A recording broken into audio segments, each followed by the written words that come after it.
வெளிப்படுத்தின விசேஷம் 2ஆம் அதிகாரம். எபேசு சபையின் தூதனுக்கு நீ எழுத வேண்டியது என்னவெனில், 7 பொன் குத்து விளக்குகளின் மத்தியிலே உலாவிக் கொண்டிருக்கிறவர் சொல்லுகிறதாவது, நீ ஆதியில் கொண்டிருந்த அன்பை விட்டாய் என்று உன் பேரில் எனக்கு குறை உண்டு. ஆகையால் நீ இன்ன நிலைமையிலிருந்து விழுந்தாய் என்பதை நினைத்து மனம் திரும்பி ஆதியில் செய்த கிரியைகளை செய்வாயாக. இல்லாவிட்டால் நான் சீக்கிரமாய் உன்னிடத்தில் வந்து நீ மனம் திரும்பாத பட்சத்தில் உன் விளக்குத் தண்டை அதனிடத்தில் நின்று நீக்கிவிடுவேன்.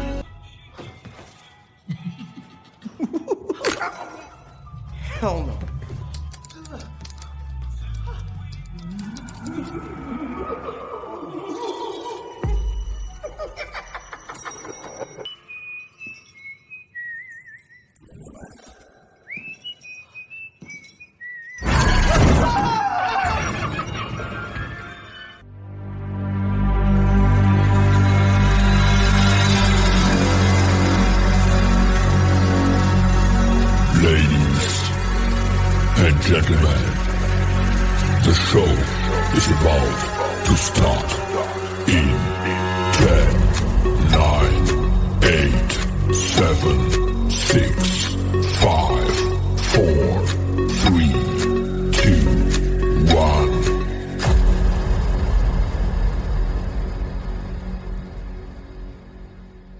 என்னோட பேரு கெவின்ங்க. என்னோட லைஃப்பை தான் இப்போ பார்க்க போறீங்க. நானும் சின்ன வயசுல உங்களை மாதிரி தாங்க சண்டே கிளாஸ்லாம் போவேங்க.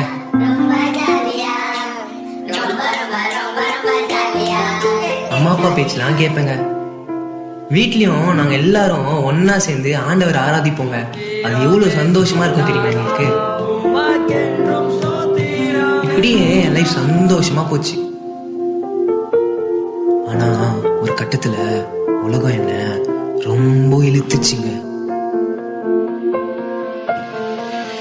நானும் மயங்கிட்டேன்.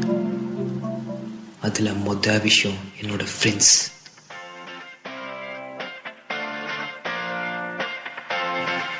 இப்படி தாங்க அவங்க கூட இருக்கும்போது டைம் போறதே தெரியாதுங்க. செம்ம ஜாலியா இருப்பேங்க. ஜாலியா ஊரை சுத்துவேன். அவங்க கூப்பிடுற இடத்துக்கு எல்லாம் போவாங்க.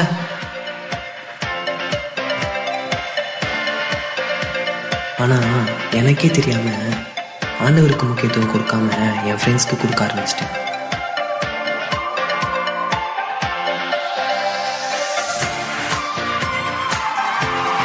போகக்கூடாத இடத்துக்கு போனேங்க.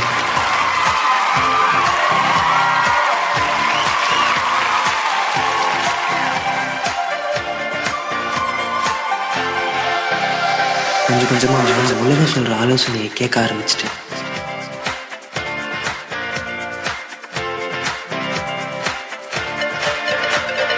உட்காரக்கூடாத இடத்துலலாம் உட்கார ஆரம்பிச்சிட்டேன்.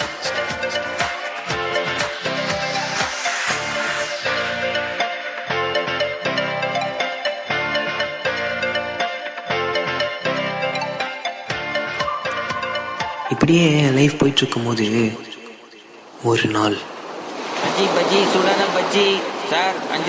அண்ணே நாங்க பிசிஐ சர்ச்சிலிருந்து வரோம், இந்தாங்க இதை படிச்சு பாருங்க. இயேசு உங்களை நேசிக்கிறார். ஓ ட்ராக்ஸாப்பா, நாங்க பார்க்காத ஊழியமா? நானும் ஒரு டைம்ல மேல் பாக்கம் ஐசிஎஃப்னு ஊழியம் பண்ணவன் தான். சரி படிச்சுதான் பார்ப்போமே.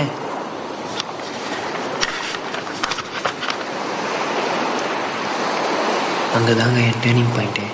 அந்த ட்ராக்ஸ்ல ஆதியிலே கொண்ட அன்பு எங்கே அப்படின்னு இருந்துச்சுங்க.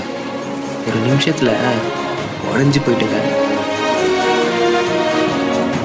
அன்னைக்கு தாங்க ரொம்ப நாள் கழிச்சு ஆண்டவருடைய பாதத்துல நான் உக்காந்தேன். அன்னைக்கு நான் செஞ்ச பழைய பாவங்கள் எல்லாமே என்னை சூழ்ந்து நிக்குதுங்க. அன்னைக்கு நான் செஞ்ச பாவங்கள் அப்படியே ஒரு சொப்பனமா அப்படியே நான் காண்றேன். கண்ணில் எல்லாத்தையும் பார்க்கறேங்க. என்ன அறியாமலே நான் பார்க்கும்போது ஒவ்வொன்றத்தையும் நான் உணர்றேங்க. நான் செஞ்ச பாவம் அனைத்தையும் அந்த இடத்துல ஆண்டவர் நோக்கி கதறினேன். என்ன அறியாமலே நான் அழுகுறேன். அப்படியே கதறினங்க.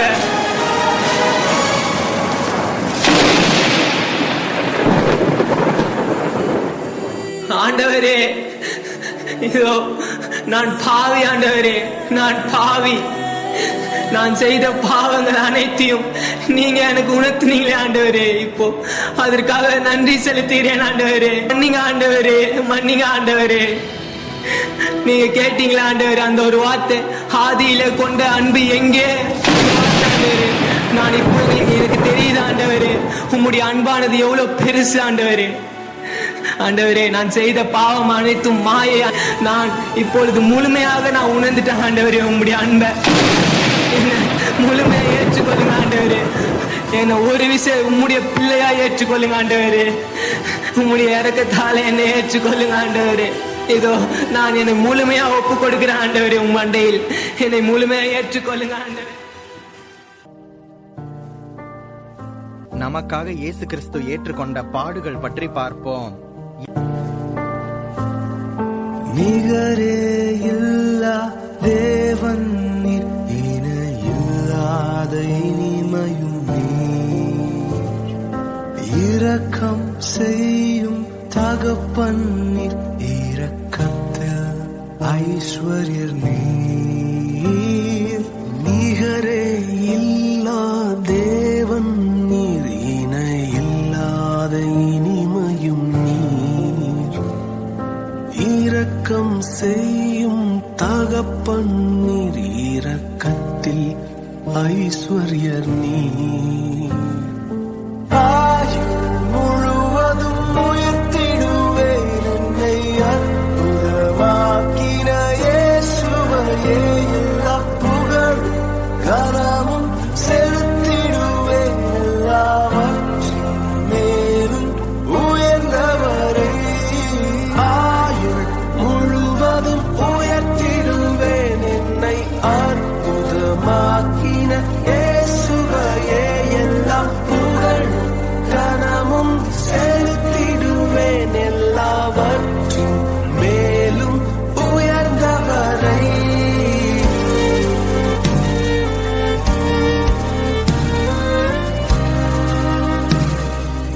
ஆயுள் முழுவதும் உயர்த்திடுவேன் என்னை அற்புதமாக்கின இயேசுவையே, எல்லா புகழும் கனமும் செலுத்திடுவேன் எல்லாவற்றின் மேலும் உயர்ந்தவரை.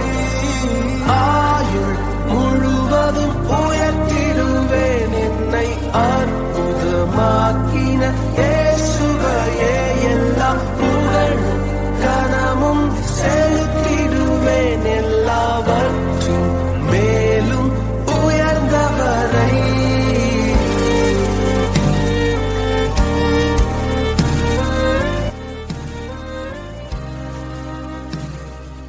இப்படி தாங்க ஆண்டவர் எனக்கு ரட்சிப்பின் சந்தோஷத்தை கொடுத்தாரு. ஒரு நிமிஷம் என்ன அதுக்குள்ளே கை தட்டுறீங்க?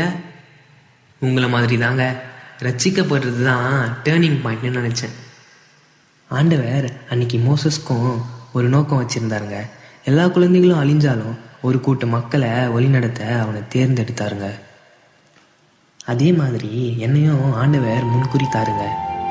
எனக்கும் ஒரு நோக்கம் வச்சிருந்தாருங்க. என்ன ஊழியத்துக்கு அழைச்சாருங்க. அன்று பிடித்த கரத்தை இன்றும் அவர் விடவில்லை, நின்று காக்கும் கர்த்தரை என்றும் மறப்பதில்லை, என்றும் காக்கும் கர்த்தரை நாம் மறப்பதில்லை.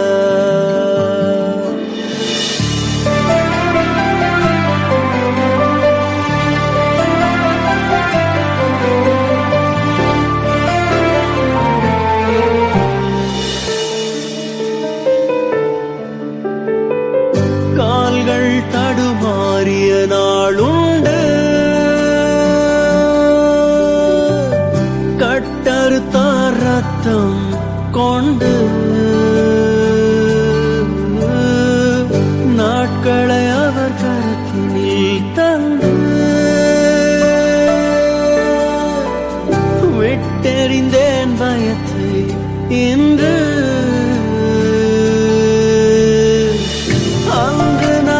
காத்திட்டவர்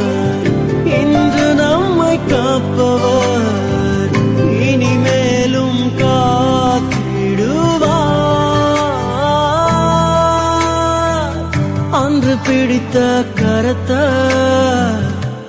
இன்றும் அவர் விடல. இன்று காக்கும் கர்த்தர என்றும் மறப்பதில்லை, என்றும் காக்கும் கர்த்தர நாம் மறப்பதில்லை. அன்னைக்கு மோசஸ் வாழ்க்கையில் பேர்னிங் புஷ் ஒரு டேர்னிங் பாயிண்ட்டாக இருந்துச்சு. அதே மாதிரி என்னோட வாழ்க்கையில் ஒரு டேர்னிங் பாயிண்ட், அதாவது ஒரு பேர்னிங் புஷ் இருந்துச்சு. உங்கள் வாழ்க்கையில்? அன்பு பிள்ளையே, உன் தகப்பனின் இந்த வார்த்தையை நீ இழந்து விடாதே. வருடத்தின் துவக்கத்தில் வருத்தம் இருப்பினும் உனக்கு நான் வாக்குத்தத்தமாக இருந்தேன். இன்னல்கள் இருப்பினும் பிள்ளையே நான் உனக்கு இன்பமாயிருந்தேன். பலரால் நீ கைவிடப்பட்ட போதிலும் எப்பொழுதுமே கைவிடாத தேவனாயிருந்தேன். இலக்கமாய் உன்னை நினைத்தவர்களுக்கு சேனைகளின் தேவன் இடி முழக்கமாய் அவர்களுக்கு இருந்தேன். உன் மனதின் நம்பிக்கை அற்ற போதிலும் உன் கடைசி நம்பிக்கையாக நான் இருந்தேன். எனவே அன்பு பிள்ளையே, இந்த வருடம் எப்படி இருக்கும்? நான் என்ன செய்வேன்? என்னுடைய திட்டம் மிக பெரியதாய் இருக்கிறதே, அதை என்னால் சாதிக்க முடியுமா? என் குடும்பத்திற்கு என்னால் எதுவும் செய்ய முடியவில்லையே என்று பல சிந்தனை உனக்குள் இருக்கலாம். இதோ என்னுடைய வார்த்தை இப்பொழுது உன்னை தேடி வருகிறது. தேவனாகிய கர்த்தர் உன் நடுவில் இருக்கிறேன், இனி தீங்கை காணாதிருப்பாய். செப்பனியா 3:15. இந்த நிகழ்ச்சியை கேட்ட நீங்களும் இயேசுவை நம்புங்கள், விடுதலையோடு கூட வாழுங்கள். இப்படிக்கு பெனியேல் பிளஸிங் சென்டர், மல்லசமுத்திரம். கர்த்தர் உங்களை ஆசீர்வதிப்பாராக. ஆமேன்.